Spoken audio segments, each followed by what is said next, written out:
কি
হয়েছে বলো তো? বলতে পারলে তো বলেই ফেলতাম। না পারলে বলো না, এত অস্থির হচ্ছে কেন? এসো বসো। ভালো লাগছে না টিশা, চলো কোনো দিকে বেরিয়ে যাই। আহা বসো তো। না খেয়ে কোথায় বের হবে? ওই যে বোধহয় রাধুনী মেয়েটা এসে গেছে।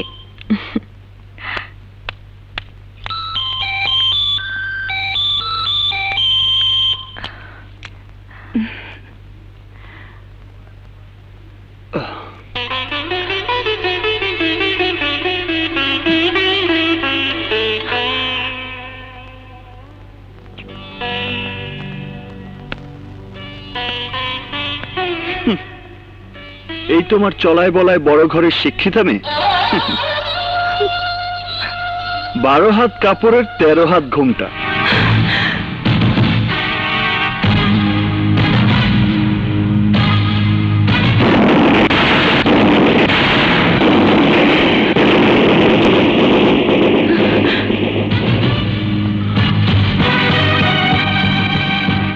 তুমি?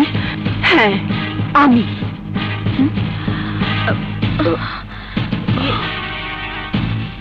তুমি চেনো কি? চিনি মানে ওকে? হ্যাঁ। না না, আমি কি করে ওকে চিনব?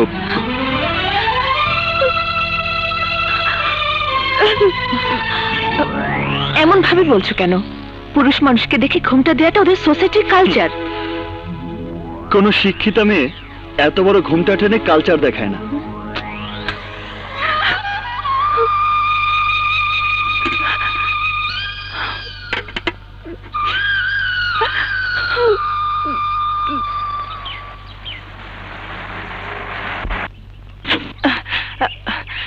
বেগম সাহেব আপনি?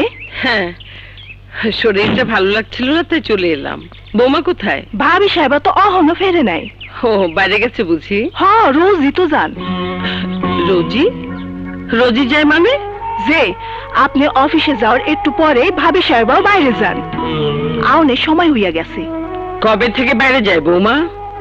বেশ কয়দিন হইল তো। ঠিক আছে তুই যা।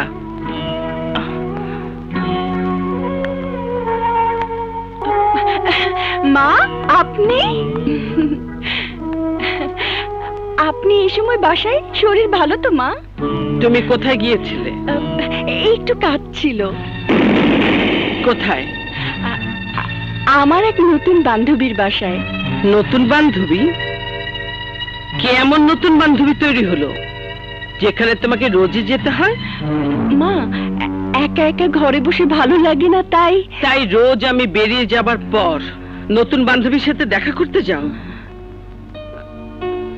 তুমি না গিয়ে তাকেও তো এখানে আসতে বলতে পারো।